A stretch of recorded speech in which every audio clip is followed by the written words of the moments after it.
entrevista de Nicole Rodríguez. El tema que nos convoca es poder leer las elecciones y poder leerlas correctamente. Ya llevamos más o menos 2 días de análisis de números, con números más concretos que los números que se tenían el día lunes o que se tenían el día martes muy temprano. Y creo que vale la pena que podamos hacer una bajada, que podamos analizarlo con un analista de tomo y lomo, de tomo y lomo. El análisis no es algo tan subjetivo como la gente cree. El análisis tiene un método. Hay gente que estudia el análisis político. Tenemos muchos comentarios.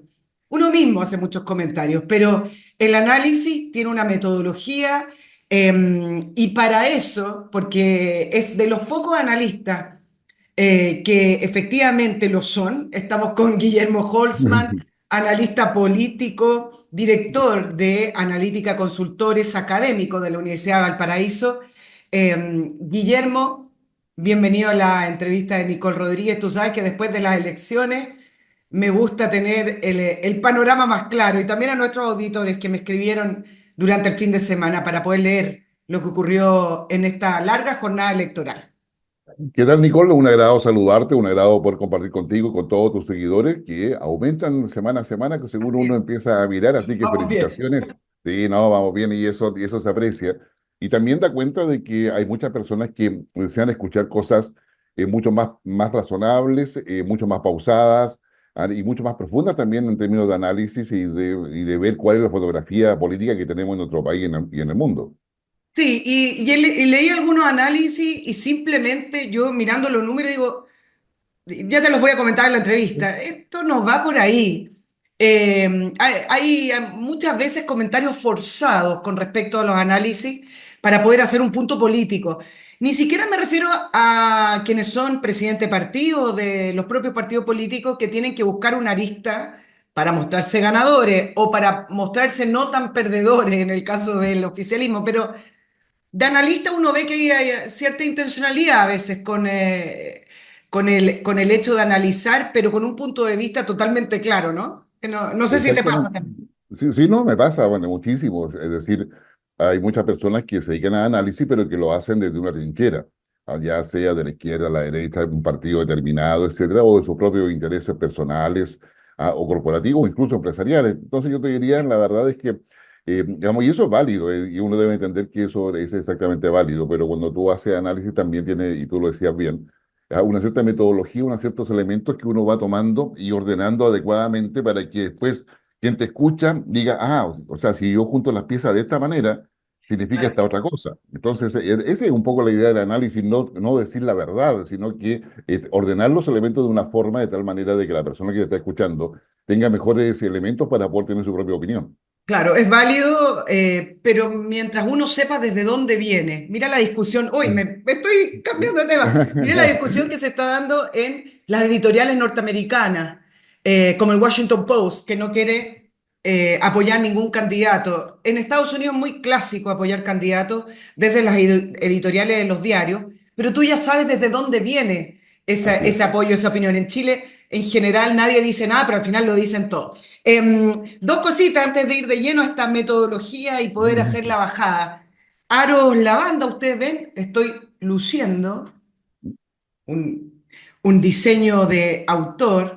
No son fantasías cualquiera. Fantasía en Chile hay un montón y varias bonitas. El problema es que o son de muy mala calidad, esos metales que se doblan, que no duran nada, o todo el mundo tiene lo mismo. Con Aros Lavanda usted va a encontrar fantasías con diseños exclusivos y además calidad superior, una calidad de joyas de finas, por decirlo de alguna manera, con diseños que no se repiten en otra parte, porque tienen ese complemento perfecto para usted, tienen la creación, la parte artística para dar ese toque personal. Aro Lavanda tiene distintos estilos, modelos de joya de fantasía seguros, que además le va a servir para esta Navidad que se acerca, así. Yo lo veo como un tsunami, mucho que hacer. No, no, yo sé que hay que disfrutar las fiestas, pero no, se me viene encima y uno no alcanza a hacer nada. www.aronlavanda.cl, Instagram, de Aros Lavanda, usted pone aros.lavanda y llegan en estos paquetitos muy bonitos, así, y usted puede hacer regalos. Yo escogí este modelo, creo que ya lo había lucido, pero es que me encanta. Aros Lavanda. También les recuerdo de este producto fabuloso, Oxibiota, que elimina los malos olores. Es un Oxibiota nos ha acompañado desde el principio, que creyó en este proyecto periodístico. ¿Y qué es lo que hace Oxibiota? Se los repito porque vale la pena. Los sobres que trae Oxibiota se diluyen en agua, según las instrucciones que trae acá, y esa solución usted la vierte sobre el lugar que está saliendo el mal olor. Puede ser cocinas, baños, incluso jardines, alcantarillas, sobre todo viviendas, esas viviendas, esas segundas viviendas o esas primeras en zonas rurales que no están conectadas al alcantarillado. Bueno, vale la pena, si es que está saliendo ese mal olor que no lo deja tranquilo, echarle Oxibiota. ¿Cuántas veces se repite? Lo ve en el sobrecito y usted lo encarga y lo compra directamente en www.oxibiota.cl, un producto seguro, ecológico, traído desde Estados Unidos, porque desde allá se produce y se desarrolló esta tecnología que mata las bacterias que producen el mal olor. No esconde los malos olores. No es un problema de prender velitas o comprar los mejores sprays. Es un problema de matar las bacterias que están produciendo la descomposición. Oxibiota. Por último, les quiero recordar que ya se viene esta inauguración de esta exposición. Quisimos apoyar a un artista joven. Me dijeron vale la pena. Y yo fui hace varias semanas atrás a ver la exposición que estaba preparando en el distrito Los Trapenses y dijimos apoyémosla. ¿Qué cuesta? Apoyémosla porque es precioso lo que hace. Cuesta exponer, hay que postular en las galerías. Así es que los invito a que vayan a ver la exposición de Noah Brodsky, Huellas de Luz. Comienza el 30 de octubre, este miércoles, y termina el 13 de noviembre. Son exposiciones muy cortitas en el distrito Los Trapenses, en Avenida Los Trapenses 3061. Vale la pena, además viene un fin de semana largo. ¿Qué hago? Miro tele, vaya a ver una exposición que vale la pena. Patreon, la manera que tenemos de financiarnos. Sin Patreon no estaríamos al aire con Guillermo Holzman. Guillermo, la primera mirada, ahora que ya tenemos los resultados de los concejales y también de los gobiernos regionales, hay ya el big picture que me gusta. ¿Quién ganó? ¿Quién perdió? ¿Y qué se puede desprender de estos análisis? A ver, yo Nicole, te diría que lo primero, que lo que yo hice, es entender de que esta elección es la primera con voto obligatorio para elegir a autoridades regionales y comunales, que es inscripción automática y voto obligatorio. Por lo tanto, nos cambia todo el panorama y hace muy difícil comparar esta elección con las anteriores, porque la anterior era con voto voluntario, y con voto voluntario teníamos una abstención de alrededor del 50%, es decir, la mitad de los electores no iba a votar. Las únicas elecciones que hemos tenido con voto obligatorio son los plebiscitos de salida de los dos procesos constituyentes, pero tampoco son comparables porque se referían a un plebiscito, es decir, había que elegir ¿Sí o entre dos no? alternativas, sí o no, entre dos alternativas. En consecuencia, aquí hay varios presupuestos. Ya, dicho eso, de que es voto obligatorio, el 50% que ahora fue a votar, que antes no votaba, no son indecisos. Eran personas que simplemente no querían votar por alguna razón, pero que hoy día se ven obligados a votar. Por lo tanto, tampoco los puedes tratar como indecisos. Son personas que no les gusta la política, no les gustan los candidatos, no les gusta la democracia en Chile, cómo funciona, le da lata ir a votar, no me interesa, son indiferentes a la política, digamos, ahí pueden haber muchísimas explicaciones. Por lo tanto, los resultados hoy día constituyen, además, y este es el último elemento, que es la primera elección, yo diría, post pandemia, post estallido, social, delictual, como le queramos llamar, donde hay una cierta normalidad institucional, ¿ya? En términos de que pasó el momento de los movimientos sociales que se transformaron en convencionales constituyentes, pasó todo ese tráfago y ese ambiente constitucional que de alguna forma, nos impuso una manera de ver la política asociada a las minorías, ¿ya? Digamos, minorías que se movilizaban, minorías muy intensas, y cuyo efecto lo tuvimos en la elección de autoridades regionales y comunales en 2021, cuando finalmente mucha gente que venía de movimientos sociales, a través de Frente Amplio, como independientes, se tomaron las gobernaciones regionales, que primera vez la estábamos inaugurando en aquel minuto, ¿ah? Claro. Y las autoridades comunales. Entonces yo creo que hoy día la primera conclusión que uno saca es que con esta elección se está volviendo un poco a la normalidad institucional. No a la pre, al preestallido, sino que a una normalidad institucional en, en modo 2024. Con partidos nuevos, recordemos, tenemos 21 partidos representantes en el Congreso, tenemos una fragmentación política que no es menor, ¿ya? Y Guillermo, tenemos, dime, perdón, continúa para ir ya, terminando. entonces, y tenemos un gobierno que se basa en esos movimientos sociales transformados en partidos políticos. Ellos mismos han hecho una transición y hoy día el Frente Amplio agrupa a comunes, a Convergencia Social y Revolución Democrática. El Partido Comunista va al lado, hay un poco más al lado, pero, no tan lejos, pero bastante cerca, ¿ya? Va Socialismo Democrático. Y en la oposición tenemos a un Chile Vamos que está con Renovación Nacional, Evópoli, la UDI en lo principal, luego tenemos republicanos, y luego tenemos partidos que intentan instalar su identidad, que es Partido Amarillo, Demócratas, y después varios independientes, que de independientes tienen poco en realidad, porque son pro algo, digamos, y ese es nuestro panorama. Hoy día los resultados nos permiten distinguir claramente cuál es el peso específico que en estas elecciones tienen los partidos políticos tradicionales. Algunos perdieron votos, otros demuestran madurez, con un proceso de consolidación, y otros vuelven a su votación normal, o sea, es decir, lo que sabíamos que tenían como peso específico o voto duro. Claro, yo sé que el análisis no se puede simplificar, pero hay veces que para poder entender la política uno dice, bueno, pero ¿quién ganó y quién perdió? Yo sé que no pasa por ahí, pero lo vamos a responder. A Ya. propósito de la participación, 85%, lo estoy redondeando porque era Sí. 84,87, 13.112.000 personas, y nulos y blancos, alrededor de 1.405.000 votos, entre nulos y blancos, nulos 6,87 y blancos 3,85. Para el nivel de crisis institucional, Guillermo, te comparto una opinión. No me Ok. parece tan alto. Leía algunos pronósticos y algunos decían que podía ser mucho más alto el número de nulos y blancos, además producto de que estabas obligado a ir a votar. Efectivamente, habría en algún minuto cuando se llegaba a cerca del 70% del escrutinio, y la abstención, o sea, perdón, los nulos y blancos llegaron a sumar casi un 20% en promedio, porque como se toman un nulo y blanco para cada elección, o sea, para la elección de gobernadores, consejeros, etcétera. Digamos, un 10% es una cifra alta para Chile, pero no es una cifra, yo diría, que nos lleve a levantar alertas así respecto a un grupo poblacional o de electores que están contra el sistema. Claramente votan nulo o blanco por razones que son muy diversas. Ahora, ahí es importante hacer una distinción, porque si se hubiese mantenido el 20%, ahí ya entramos a la teoría, pues, a la ciencia política, donde un 20% quiere decir que hay un voto de rechazo a la institucionalidad democrática. Es un voto castigo, es un voto Exacto. que significa algo. Con un 10% podemos colocar hipótesis, pero no tenemos ninguna certeza de que eso efectivamente, digamos, se traduzca en algo tan potente como para poder considerarlo de manera sustantiva en cualquier tipo de análisis. Es decir, nos llama la atención, puede ser por la conformación de mesa, de los intereses de las personas, etcétera, pero no pasa a ser parte de nuestra cultura política más que de una situación que amerite un análisis específico desde el punto de vista político. Guillermo, vamos a la fuerza del oficialismo, la oposición y por partido político.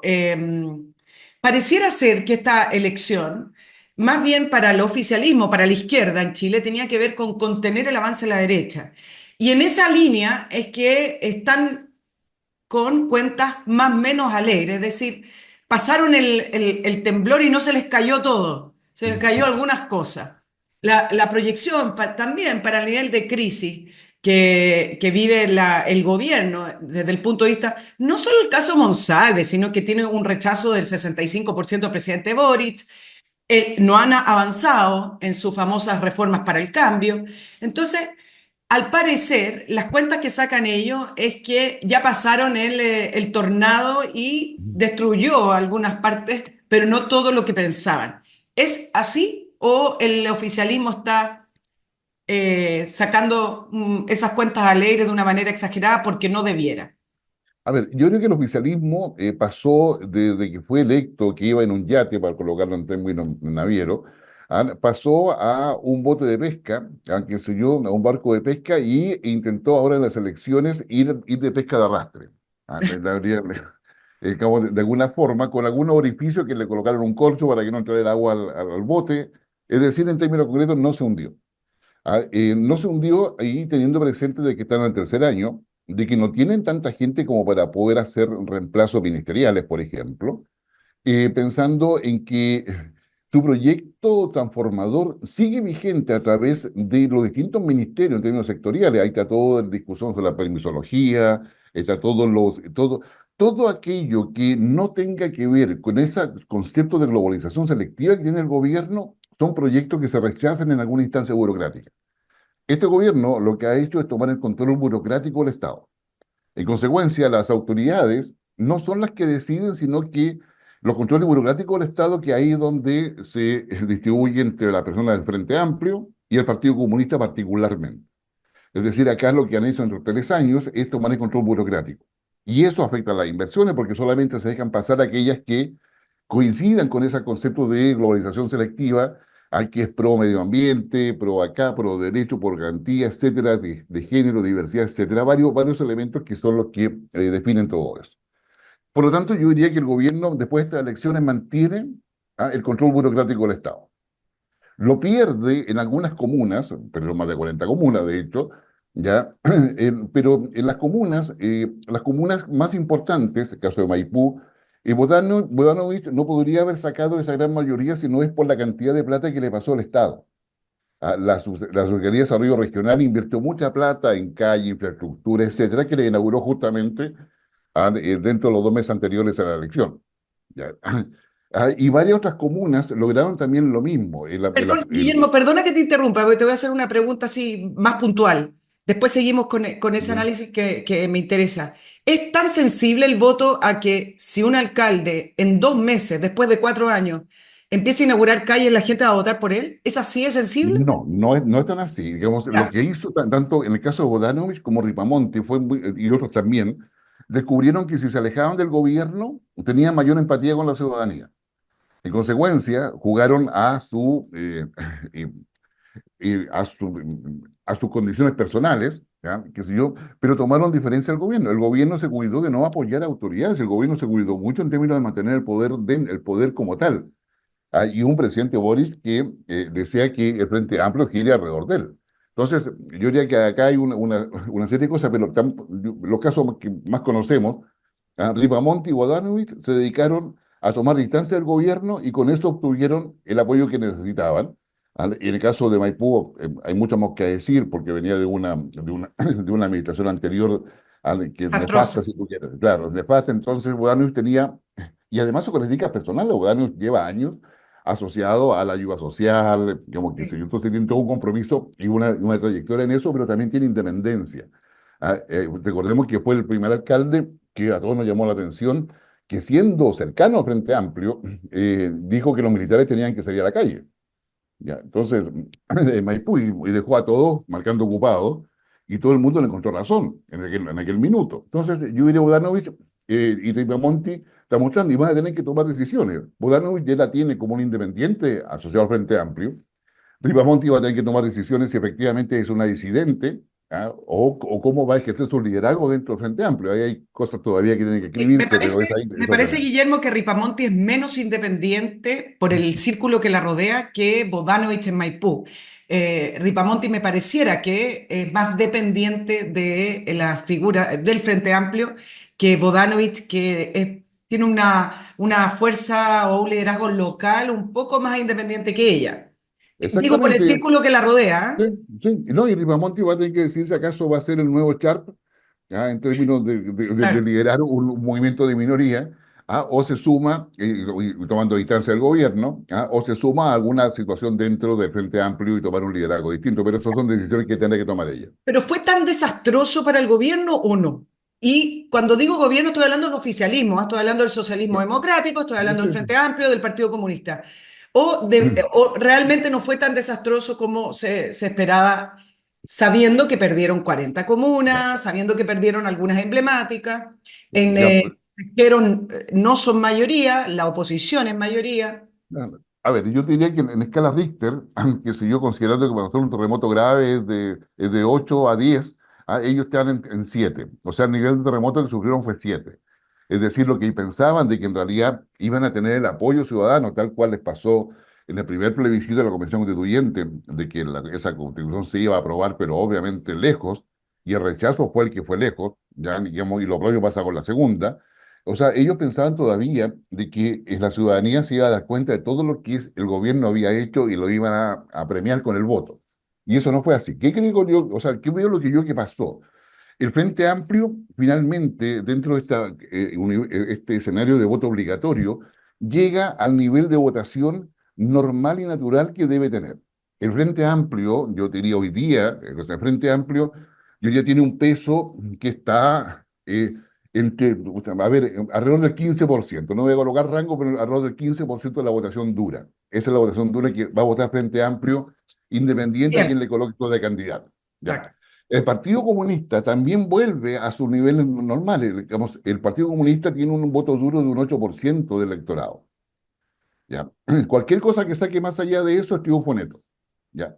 Para el Partido Comunista. Y socialismo democrático, colocando ahí al PPD, al PS, al Partido Radical, eh, a la democracia cristiana, ellos en la suma ya venían con un voto que no superaba el 12% todos ellos. ¿Ya? Entonces te diría la verdad, ese fue el grupo quizás más, que más, donde tuvo el epicentro, donde estaba la ADC, el PS, el PPD, ahí está el epicentro. El segundo epicentro, yo diría Partido Comunista, y el tercer epicentro, Frente Amplio. O sea, Frente Amplio muestra de que posee capacidad de crecer. Es decir, es un partido en maduración, que está en la adolescencia política, si tú quieres. O sea, es decir, ya pasaron la edad del pavo, por decirlo, digamos, y no lo digo en términos peyorativos, ya, digamos, ya pasaron ya, digamos, todo el entusiasmo de llegar al poder, con todos los errores que nosotros conocemos, pero va a tener que ver la estrategia. Ahora, la pregunta acá, ¿el Frente Amplio sobrevive sin Boric? O al revés, ¿Boric sobrevive sin el Frente Amplio? Porque es evidente que Boris está pensando en su legado. Boris es autónomo e independiente intelectualmente, le encanta, digamos, le dio forma a todo un movimiento estudiantil, pero, o sea, cooperó a darle forma en realidad, para ser justo con la historia, cooperó a darle forma y se transforma sin saber queriendo en el líder de todo eso. Y llega a ser presidente de la República. ¿Ya? Entonces, ahora, y el, ¿Boris sobrevive sin el Frente Amplio o el Frente Amplio no sobrevive sin Boris? Yo creo que la posición del presidente Boris, si uno lo escucha en sus discursos, es que el Frente Amplio, si no es por él, el Frente Amplio no existe. Ya. Claro, pero ahora tiene un Bodanovich que tiene una votación que lo respalda.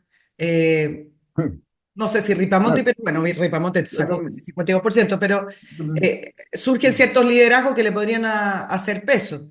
sí, y hay otros que pueden volver, Dipolo, qué sé yo, Jackson, en fin. Bien sabemos que en política no hay cadáveres, digamos, todos resucitan en algún minuto de la vida. Entonces, yo diría que la práctica, hoy día, digamos, lo que está pensando el presidente, o sea, una pregunta es por qué el presidente no apoyó las candidaturas. El que está pensando en su legado. ¿Ya? O sea, yo creo que Pero es yo te lo hubiera eso. respondido al revés, no los apoyó porque hubiera sido como un salvavidas de plomo con la desaprobación que tiene. Entiendo que muchos, digamos, se les ofreció ayuda desde el gobierno y todos dijeron que no. O sea, es decir, Ya, pues. mostraron muchas dudas a ese respecto. Entonces, por eso tengo yo, entonces, hoy día, el presidente Boric y el Frente Amplio saben que tienen el poder, saben que están, de alguna forma, apoyando el decrecimiento económico del país. Porque ellos no están apoyando el crecimiento económico tradicional del país de los últimos 30 años, 40 años. Ellos están apoyando el decrecimiento. Es decir, digamos, seamos menos neoliberales, ¿ah? Vamos por la globalización selectiva, y eso lo están haciendo porque, como te decía anteriormente, tienen el control burocrático. Entonces los temas se detienen no por la decisión de la autoridad, sino por la burocracia y las leyes existentes. ¿Ya? Digamos, esa es la estrategia. ¿Ya? Digamos, y ahora Boris quiere irse como el gran líder, líder reconocido internacionalmente, y un líder también al interior de Chile. Ya, Guillermo, con respecto al oficialismo, cuando surge el Frente Amplio, siempre tenían el objetivo de desplazar a la antigua izquierda, llámese Partido Socialista o lo que hoy es el socialismo democrático. En base a lo que ocurrió el fin de semana, las elecciones, ¿lo están consiguiendo? Es decir, están desplazando al Partido Socialista, al PPD, que ya se está extinguiendo, al Partido Radical, y no nombro a la democracia cristiana porque no está en ese pacto, pero también podríamos sumar a la Sí. democracia cristiana, que también va en picada hacia abajo. El Frente Amplio está desplazando a estos partidos tradicionales como el partido más importante de la izquierda. Y eh, a ver, en lo último sí, o sea, a lo último Frente Amplio ha instalado una izquierda progresista que todavía no tiene una identidad suficientemente clara, tiene un proyecto claro, pero no una identidad clara frente a los electores. A su vez, esta arremetida de Frente Amplio, cuando se conforma en un solo partido, donde como convergen Revolución Democrática, Común y Convergencia Social, claramente le da un mayor peso. Y eso opaca de alguna forma a los partidos socialismo democrático, pero también los partidos socialismo democrático no han dejado de ser, yo diría, muy entusiastas en cavar su propia tumba. Entonces, entre lo que hace Frente Amplio, ¿ah? O lo poco o nada que hace, porque finalmente el socialismo democrático es funcional al Frente Amplio y es funcional al Partido Comunista. El socialismo democrático legitima al Partido Comunista dentro del Estado. Entonces, digamos, y deja el socialismo democrático con poco espacio de crítica hacia Frente Amplio y hacia lo que era el Partido Comunista. Entonces, yo diría, el socialismo democrático ahora, que debería venir en algún minuto, va a tener que ver a quién coloca dentro del gobierno o a quién le dejan colocar dentro del gobierno. Tú ves que el Partido Comunista ha tomado posiciones muy relevantes dentro de la alta burocracia del Estado y el Partido Socialista va perdiendo. O sea, con lo de Monsalve ya es un tema, ya con Toá respecto a lo que ella va a hacer o no. Ella es incombustible, o sea, incluso podría seguir si el presidente quiere. Ya. Pero sin lugar a duda es un tema respecto a que el Frente Amplio tampoco tiene estrategia. Tiene proyectos, pero no estrategia.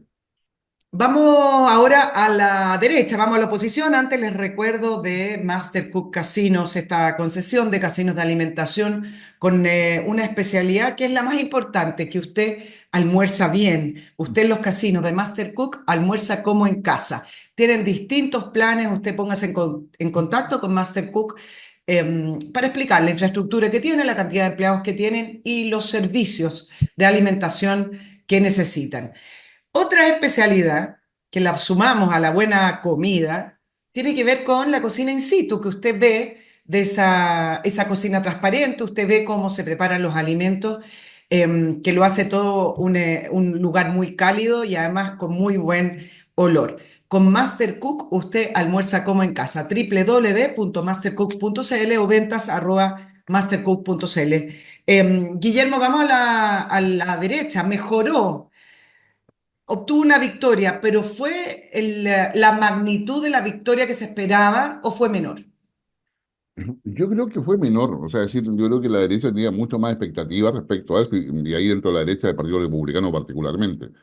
Pero más allá de eso, yo creo que la derecha vuelve, como aplicamos el mismo criterio que para el oficialismo, volvió al apoyo normal que tenía. Es decir, está volviendo a la normalidad de lo que es el caudal electoral que ellos movilizan en este escenario de voto obligatorio.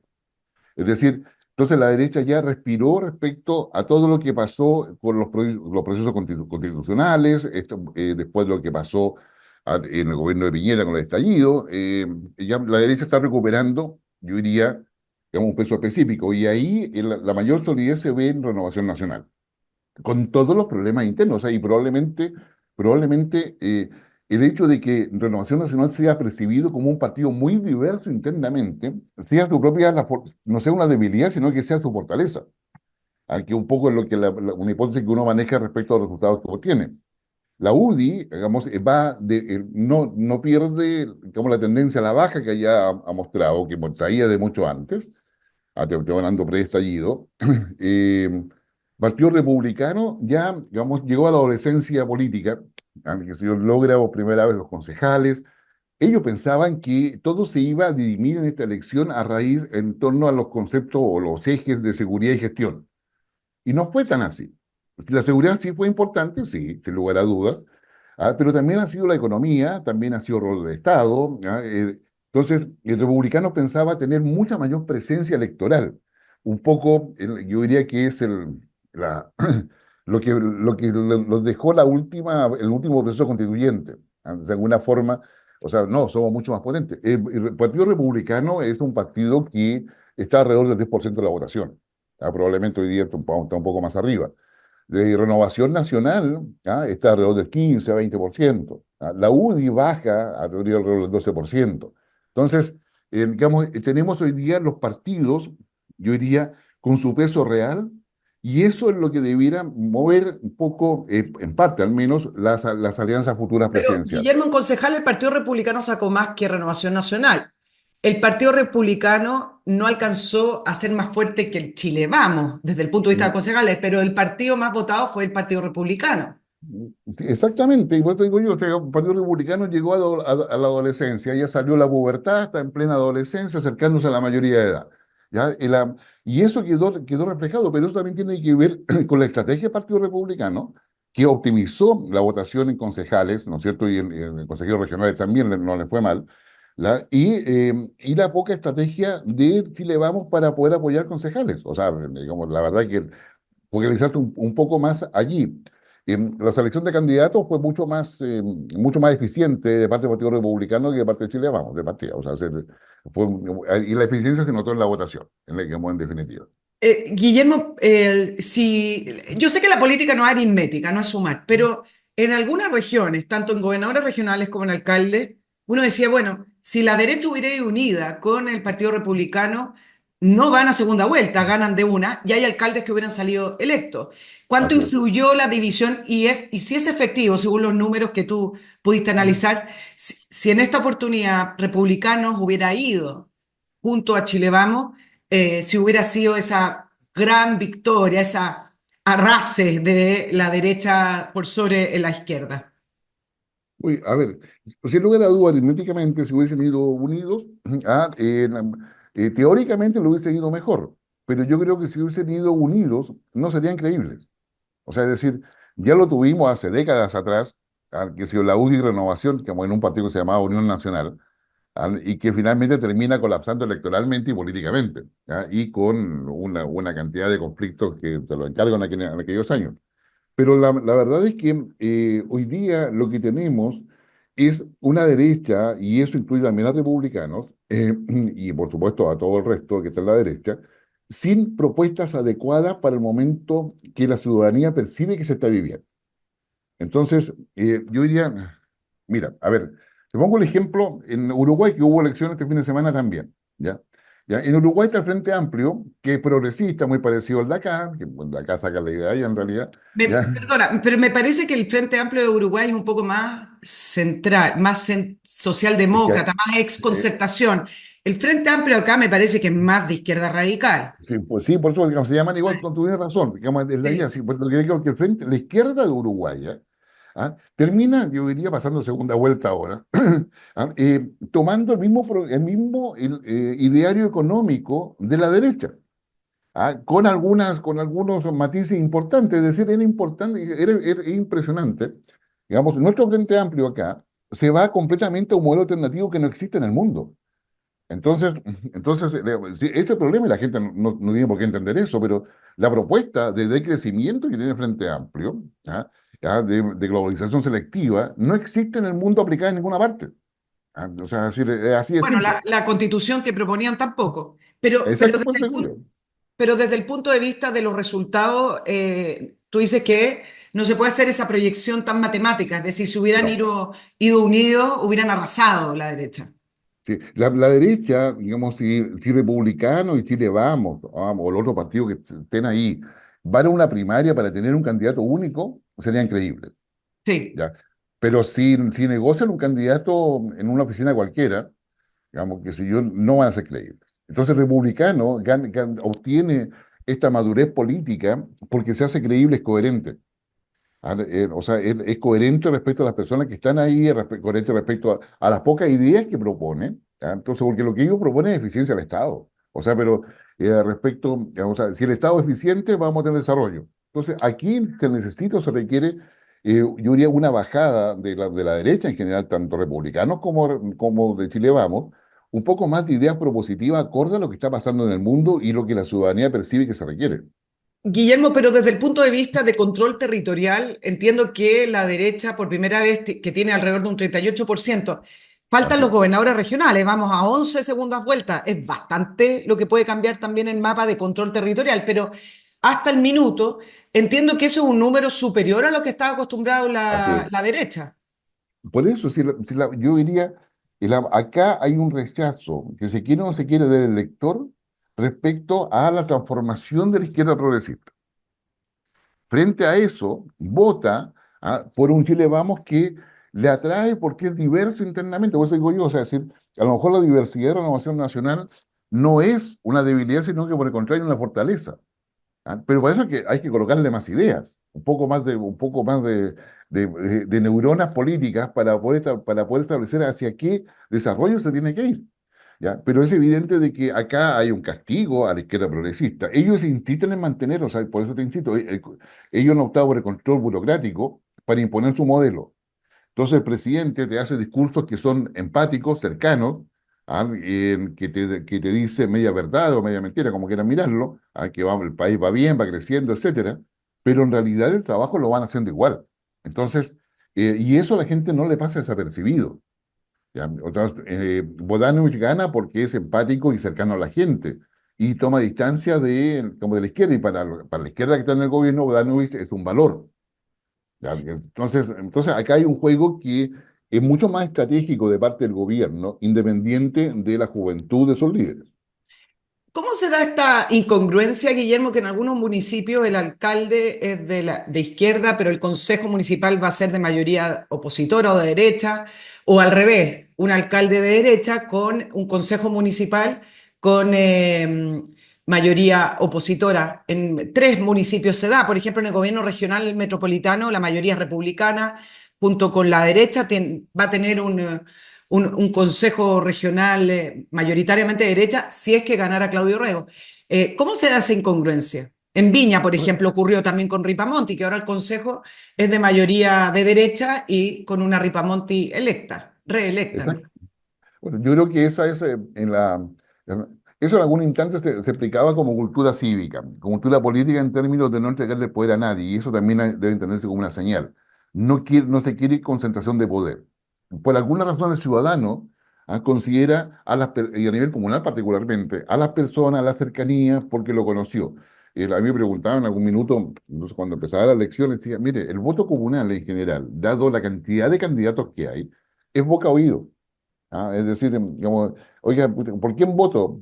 ¿Quién lo vendrá mejor? Bueno, la sabiduría ciudadana de ese boca a oído finalmente está dando estos resultados de donde no se entrega el poder completo. Y eso debe entenderse como una señal ciudadana. O sea, no es que se hayan puesto de acuerdo los ciudadanos, porque eso no sucede.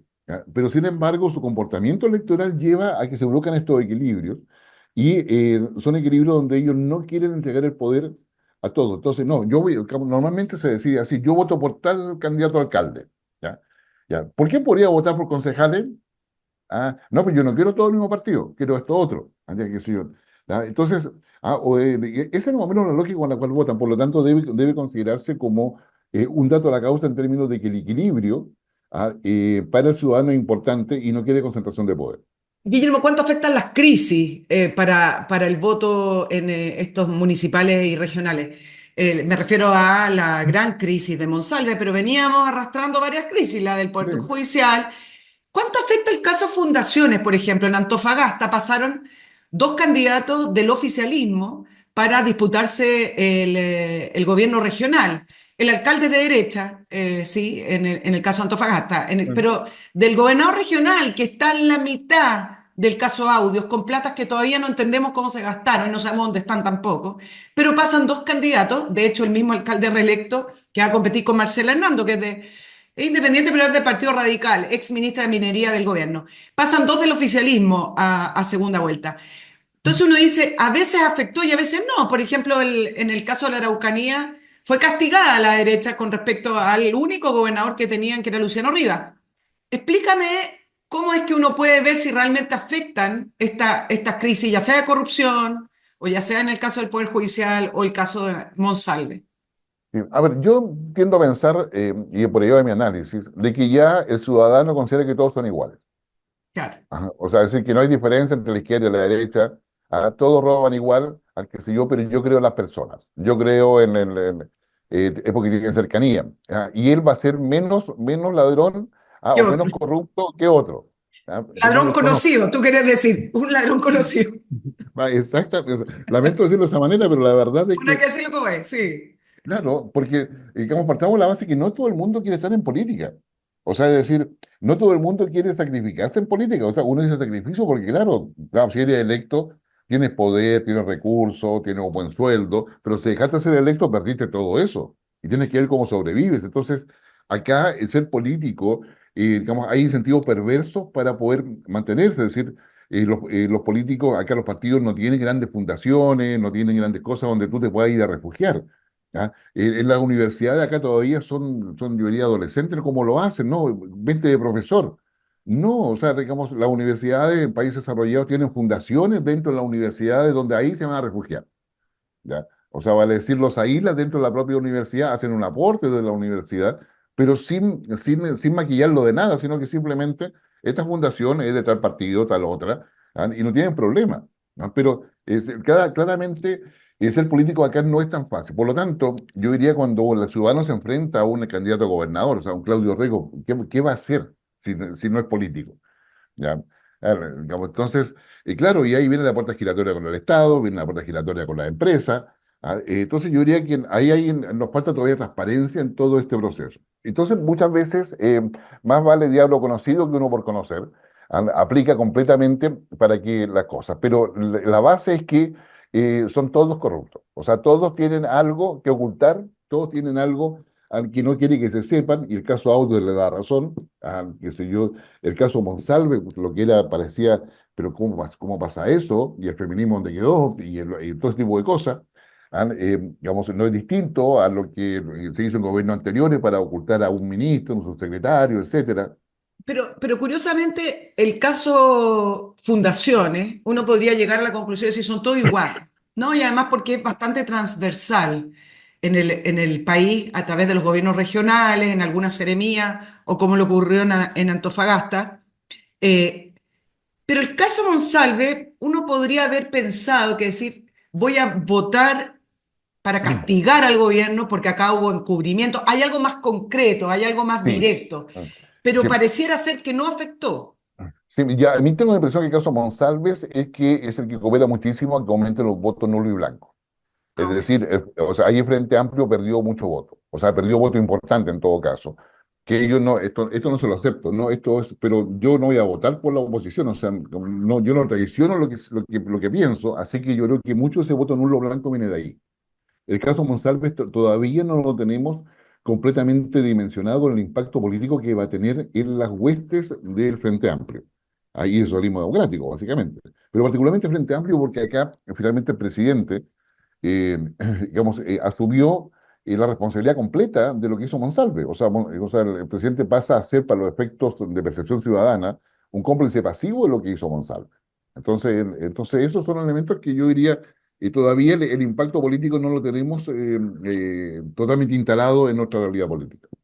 Guillermo, pero en el caso Cubillos, por ejemplo, ahí sí pareciera ser que hubo un castigo hacia ella puntualmente. Voy a tomar algo bastante simplista, pero yo leía los mails que me llegan al programa, nicolperiodistachile@gmail.com, y hubo un castigo a su soberbia. Yo repito lo que se me ¿Mm? fue replicando más en los mails. Al parecer no hubo tanto castigo en ese electorado de derecha, pensar en que no debió haber ganado 17 millones de pesos, sino que en la manera en que se defendió. Pero por otro lado te digo, Chile Vamos la dejó sola. No solamente la dejó sola, la criticaron. ¿Mm? Pero ahí parece que sí afectó directamente a Marcela Cubillo en este escándalo que se produjo con su sueldo en la Universidad Sí, porque Cesar. tú dices bien el calificativo. Entonces, ahí hay un fenómeno de personalización de la política que se entiende como soberbia, ¿ya?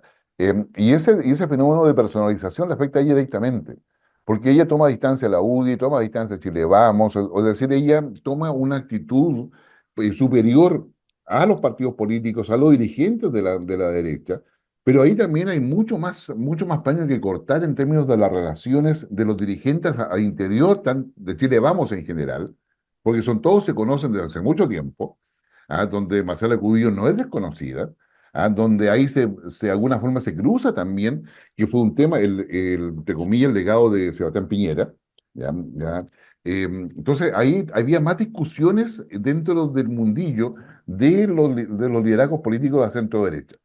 Y Marcela Cubillos, yo diría que es sancionada electoralmente por justamente esa suerte de personalización, es decir, deja que los procesos, o sea, acá estamos en un proceso de normalización democrática, después de dos procesos constituyentes, ahora con voto obligatorio, entonces, y a la gente no le pasa desapercibida eso. O sea, incluso como más de alguien, ¿y por qué 2 días se lo podemos hacer en un día? ¿Ya? Tanta cosa por una, Sí. una simple elección se lo podemos hacer en un día. Opino lo Será más de... mismo en todo caso. El país no tiene por qué parar por elecciones. Las elecciones tienen que ser parte de la vida. Tenemos voto obligatorio, además. ¿Por qué 2 días? Me sumo a eso. Claro, ¿Por qué 2 días? claro. Entonces yo diría, Marcela Cubillos, yo creo que terminó siendo víctima de su propia visión de la política que no coincide, incluso en una comuna como Las Condes, donde ella pensaba que tenía asegurado el voto, Sí. digamos, ese voto cambió, y cambió por una candidata que logra ganar con un esfuerzo propio. ¿Ah? Entonces, hay un cambio en cómo el electorado mira la política. Hay un cambio, ¿sabes? Hay una evolución. Por eso digo yo, no podemos decir que volvimos al pre-estallido, porque eso no es cierto. Estamos en el post-estallido y en el post-constitucionalismo nuestro. Pero estamos volviendo a nuestra normalidad democrática, y esa suerte de liderazgos de tipo autoritario, donde ella le echa la culpa a toda la izquierda, está bien si la izquierda existe, no podemos tapar eso con un dedo, pero que todos lo llevemos a la conspiración permanente del otro contra mí. Yo creo que eso es dejando de lado el elemento esencial. La Universidad de San Sebastián debió haberlo contratado como la asesora estrella en vinculación con el medio, pero nunca como académica. O sea, Ahora, es- Guillermo, pero sí fue una conspiración contra ella y resultó. sí, por supuesto, pero que bienvenido. O sea, Transición y Ñuñoa le hicieron de lo que Exacto, quisieron, qué sé yo, sí, claro, en la campaña. ¿Ya? Es parte de la política. O sea, si cuando tú dejas el flanco abierto, claramente, qué sé yo, si ella se iba aspectando como candidata presidencial, y da lo mismo si está Evelyn Matei o no. sí, ¿Ya? exactamente. Ahora, entramos en otro problema, que son los independientes. Y explícame esto, porque Uh, podemos dar el ejemplo de Las Condes con Catalina San Martín. Lo primero que le dicen a ella, cuando ya iba ganando, que fue una sorpresa, usted es de Bópoli. No, no, yo no soy de Bópoli, yo renuncié a Bópoli.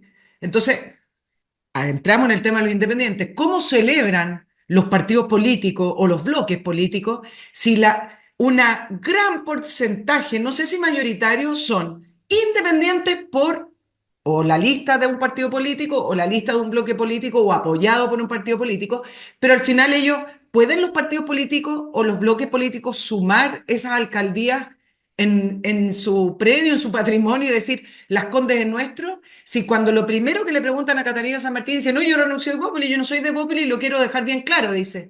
Entonces no es de ningún partido. Eso corre también para varios candidatos del Partido Socialista, viejos socialistas, que ganaron en alcaldía, pero que van como independientes. Entonces, estamos en un problema. ¿Son esos municipios de esos partidos o son de los independientes? a ver, ¿Quién celebra acá? ya, celebran los independientes, y los partidos se suman a los independientes para hacer creer de que el independiente es de ellos. O sea, es decir, ahí hay un manejo comunicacional, en términos de que ella o él aparezca, y nosotros partidos nos ponemos atrasito.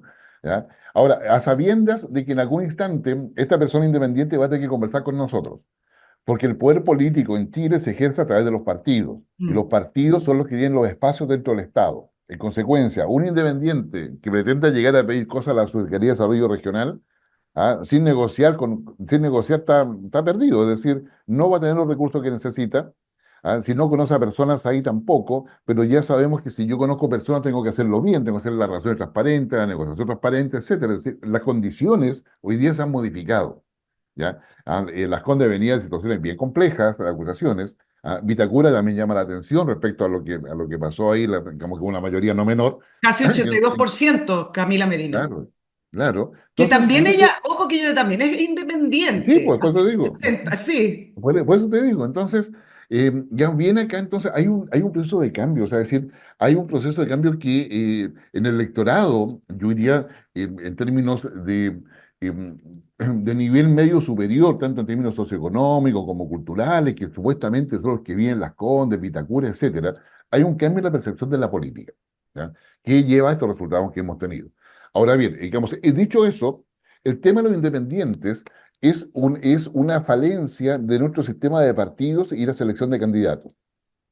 Porque vimos que en muchas partes los partidos colocaron candidatos, pero en virtud de negociación interna. Nuestro sistema, digamos, jurídico permite las primarias, pero los partidos hacen primaria cuando quieren. ¿Ya? Es decir, porque hacer primaria significa que tú abre la posibilidad de que todos sean candidatos. Y luego tienes que montar todo un proceso para que se elija el mejor de todos esos candidatos que voluntariamente se presentaron a este juego. Pero acá el tema empieza, te dicen, Nicole, ¿usted quiere ser candidata? ¿Te gustaría ser candidata? Vimos en la encuesta que Camo está bien posicionada, tiene un programa periodístico espectacular, debería ser candidata. Uy, sí, me gustaría, independiente del partido. ¿Ya? Pero tú tienes unos 200 millones para colocar para la campaña. No, no tengo. Pucha, qué lástima. Que me hubiese gustado que se fuera candidata nuestra. ¿Ya? Entonces, tenemos un problema en la selección de candidatos y en cómo se conforman las listas. ¿Ya? Yo creo que acá hay un tema, una falencia, una debilidad democrática nuestra, ¿ya? Donde muchos candidatos terminan siendo designados por los padrinos políticos que tienen en la directiva.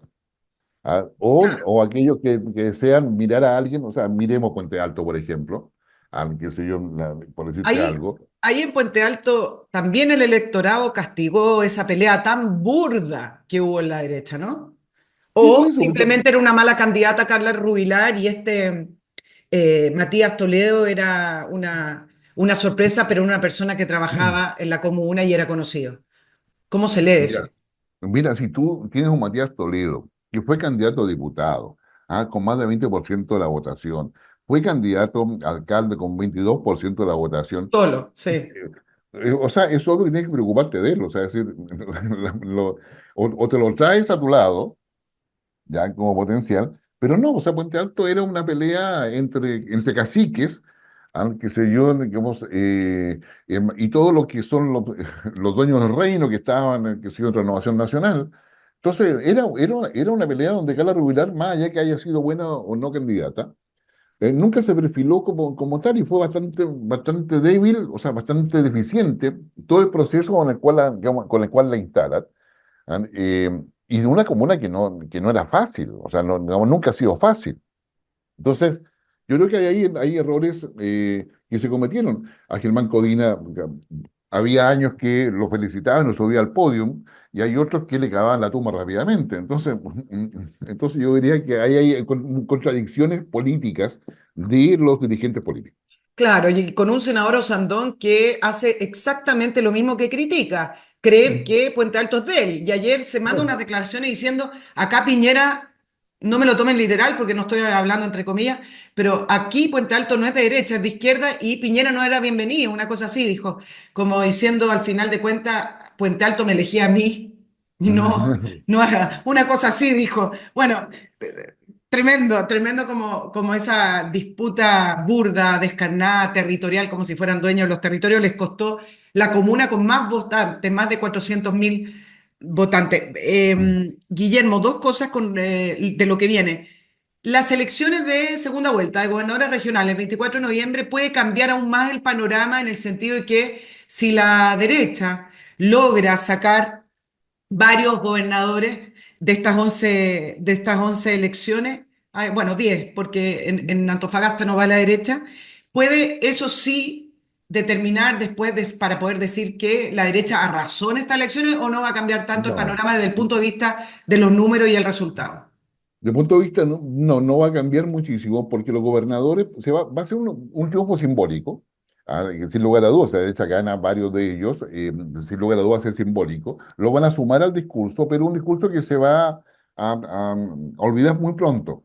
Recordemos que los gobernadores, estos son segundos gobernadores, los primeros no han dado resultados. Es decir, ¿por No. qué? Porque hay una institucionalidad imperfecta, deficiente, por lo tanto, la pugna entre gobernador y delegados presidenciales y provinciales como no funciona bien. Guillermo, pero eso es la parte formal, pero tenemos a 8 gobernadores investigados por malversación de fondos. Eso no le echemos la culpa a la institución, echémosle la culpa a las personas. Claro, digamos, porque la ley lo permite y la ley permite esos vacíos y los controles no existen. Por lo tanto, entonces yo diría que el gobernador dice, ¿qué hago? Si me empiezan a exigir, ¿ah? Lo hago y de repente veo que es bueno para mí, ¿ah? Y no solamente para el proyecto que quiero impulsar. Entonces ya ahí se abre un espacio, un incentivo perverso a la corrupción. Ahora, hay que tener ojo, sí, y de que la votación de gobernadores nos da, yo diría, una primera plataforma para la presidencial del próximo año. Pero tratar de hacer, yo diría, el link como directo de que lo que pasa acá va a pasar el próximo año sería un error garrafal. Es decir, vuelvo al inicio de nuestra conversación. Esta elección nos muestra en la primera fotografía de normalidad post pandemia, post estallido, qué sé yo, y además una elección que con un mundo distinto desde el punto de vista económico, con un distinto punto de vista de conflictividad global. Sería, o sea, te digo, así, pero este es para otro programa. Chile debiera sumarse a los BRICS, por ejemplo, ya, ya, que vamos a, y lo digo ¿Le como vamos a dar la pregunta. mano a Putin? O sea, y luego pregunta, o sea, es decir, Claro. el sur global ha ido aumentando, pero que nosotros tenemos relación con el sur global y con el norte, con Occidente, ¿ya? Y debemos estar bien con los dos. Entonces, pero esa cosa, ese mundo, digamos, también influye acá. Entonces tenemos una propuesta que venido de esos dos mundos, tenemos una posición mucho más extrema que la tiene la izquierda progresista con esta suerte de globalismo selectivo y propuesta de decrecimiento económico, frente a una derecha que está todavía en los años 90 con el consenso de Washington de crecimiento económico como única variable macroeconómica que permite el desarrollo. Entonces, lo que la gente quiere son respuestas y resultados. Y los resultados no están a favor ni de la izquierda progresista ni tampoco de la derecha. Guillermo, si la gente quiere resultado, explícame el resultado de Recoleta con un ex alcalde Jadwe, investigado también por malversación de fondos, no solo en las farmacias populares, acuérdense el caso Luminaria. Basta recorrer, y acá dije, voy a ser muy subjetiva quizás, basta recorrer Recoleta y ver el basural en el que se convirtió, y uno dice, bueno, ¿cómo es que sale electo el otro candidato Jadwe, Fares Jadwe, que es un continuador de Daniel Jadwe? Él alabó en su minuto las farmacias populares, después no porque vino el proceso judicial, pero ¿cómo es que vuelve a salir el Partido Comunista con este candidato que además es el continuador de Daniel Jadwe? ¿Cómo se explican esas cosas? Por la estrategia y la táctica comunista. Es decir, cuando tú colocas una red de poder desde el municipio de Recoleta a toda la comuna, cualquiera persona que esté en contra de eso va a perder sus beneficios o pagar un costo por haber ido en contra de quien ejerce el poder dentro de la comuna. Y eso la comuna, el alcalde tiene yo diría, muchas capacidades de control social, no solamente a través del tema social, salud, educación, corporaciones aparte, porque son corporaciones municipales que no están bajo el control de Contraloría, pero a su vez el tema de seguridad, el tema, que es todo un tema de los permisos precarios. Tú sabes que los alcaldes tienen capacidad de dar permisos precarios, que es lo que, digamos, de alguna forma incentiva o frena el comercio ambulante. ¿Ya? Porque lo hace por 6 meses, pero se transforman en años. Entonces, si el alcalde dice, ok, ustedes, digamos, la cooptación ahí funciona, si ustedes no votan por mí, se acaban los permisos precarios. Pero a su vez también los contrincantes no son personas de Recoleta necesariamente o que conozcan cómo funciona el poder dentro de un municipio. Entonces, hay una cooptación completa de la estructura municipal. Y es ahí donde efectivamente, digamos, la cosa funciona. Entonces, Jadwe hace, digamos, no solamente eso, sino que hizo las cosas culturales, el tema de la farmacia. Entonces, mantiene un control social a través de actividades de distinta naturaleza que hace que la gente vaya, sepa, pero ese control funciona. Yo creo que eso es lo que se ha dado, o sea, ese resultado que se obtiene en la votación de Recoleta. Es Claro, decir, es más que repartir paquete tallerines, es una estructura que queda exacto, cooptada, que es exacto. más propio de la izquierda o no, del Partido Comunista o lo hacen todos.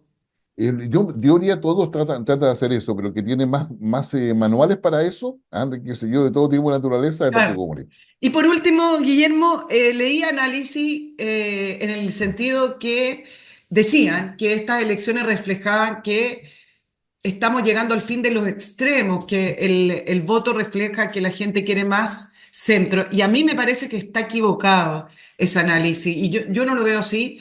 Quiero ver cómo tú lo ves eso. No, yo también, yo coincido contigo. Es decir, no, acá lo único que ha pasado es que hemos llegado a una normalidad política, institucional, democrática, post estallido y post pandemia. Punto. O sea, no hay más que eso. Se tratar de darle otra connotación me parece a mí que no, que sería errar los presupuestos de cualquier análisis posterior. ¿Ya? Eso es lo primero. Lo segundo, que esto nos da una cierta tranquilidad y que los partidos quedan con el peso necesario para saber cuáles son sus proyecciones reales y qué tipo de negociación deben hacer y qué contenido agregar para poder mantenerse vigente en el futuro. Y lo tercero, yo te diría que mientras no existe una reforma del sistema político, es decir, que si no cambiamos el sistema proporcional que tenemos hoy día, los partidos minoritarios van a seguir creciendo en los extremos. Es decir, hoy día falta, y ya hay algún vínculo que sea que haya un partido más a la derecha del republicano, ¿ya? ¿Ya? Y ¿Ese que no es haya el un partido. Partido Social Cristiano? Podría ser, pero esto todavía no tiene la definición necesaria para poder Sí. llegar a eso. ¿Ya? Entonces, el Partido Social Cristiano, una idea que nace acá en Valparaíso y que después se va sumando y va teniendo, bueno, hay toda una historia ahí, donde hay mucha gente más de derecha, pero que, bueno, en fin, no es el caso. Pero hemos visto que al instalar nuevos partidos, como el caso de demócratas amarillos que iban al centro, tampoco funcionan. O sea, el demócrata amarillo va a tener que tomar decisiones también. ¿Ya? Pero mientras no haya cambio en el sistema político, los extremos van a seguir creciendo. Y si uno ve lo que está pasando en Europa donde nosotros copiamos muchas cosas, ¿ah? Sin lugar a dudas, los extremos van a seguir creciendo. Entonces, tenemos acá un problema, es decir, acá no hay yo no interpretaría los resultados de estas elecciones como que el país quiere el centro, no, el país quiere resultados, ya, quiere resultados, no centro político, yo creo que el centro político está desdibujado para la gente. ¿Ah? Yo te vuelvo a insistir, es decir, lo de Renovación Nacional, a lo mejor pensarlo de esa manera, su diversidad interna es su fortaleza y no su debilidad, por ejemplo. ¿No? Claro. Entonces, yo te diría que, y los partidos que se cierran, qué sé yo, bajan votaciones, partido de la UDI, Evópoli, qué sé yo, Partido Republicano está en la adolescencia, está recién creciendo, pero tiene techo también, tiene que superar su propio techo. Entonces, el Partido Comunista baja. Los partidos tradicionales que se dan vuelta en la misma militancia que tenían hace décadas también bajan. Entonces, el Frente Amplio tiene el poder, pero no sabe cómo crecer. Entonces yo diría que acá, yo diría que no hay que apresurarse en la interpretación, solamente diría que esta es la plataforma para empezar a analizar tranquilamente cómo viene el panorama siguiente, pero los partidos tienen que colocarle ideas. En este minuto no está. Lo único que tenemos es un proyecto que está en un extremo, que es el decrecimiento, te insisto, frente al crecimiento. Pero la política y la democracia no es solamente economía. ¿Ya? Estamos con partidos políticos en su totalidad mirando a un Chile del siglo XX ya con unas generaciones de lleno que nacieron en el siglo XXI. Pareciera ser que poco entienden hacia dónde va el mundo y Chile queda atascado en esa mirada tan anticuada. Guillermo, que nos va a dar para otros programas y otro Sí, sin lugar a análisis dudas. porque ahora nos íbamos a concentrar en las elecciones. Quizás para después del 5 de noviembre, cuando sepamos quién va a gobernar el país, potencia mundial más poderoso del mundo, Estados Unidos, después de la elección Trump y Harris. No me digas lo que piensas, yo sé que tú tienes un análisis y una proyección, Sí, pero sí. lo vemos más adelante. Bueno, ¿quién gana, Harris o Trump? No me Una atrevería a decir todo en pregunta. este minuto, pero yo diría que el 5 de noviembre va a ser muy complicado respecto a reconocer ganadores. Ya hoy día están votando en Estados Unidos, el voto por correo ya existe, pero no es claro, y no es claro que alguno de los dos acepte el triunfo del otro. Y en la elección estadounidense empieza el 5 de noviembre, pero solamente termina el 20 de enero de 2025 cuando realmente asuma Claro. algún presidente. Y entre medio hay mucho que decir. No, nos vamos a ver entonces más adelante. Sí, Guillermo Holzman, director de Analítica Consultores, experto en análisis político, experto también en análisis internacional y académico de la Universidad de Valparaíso. Guillermo, muchas gracias por estar en la entrevista de Nicole Rodríguez nuevamente y nos sí, no, un agrado como siempre. veremos en un futuro. Ok, Chao, que esté chao. muy bien. Chau, chau. Les recuerdo, nicolperiodistachile@gmail.com, el mail del programa y el apoyo de Patreon, por favor, no lo dejen y llamen más. Chao, chao.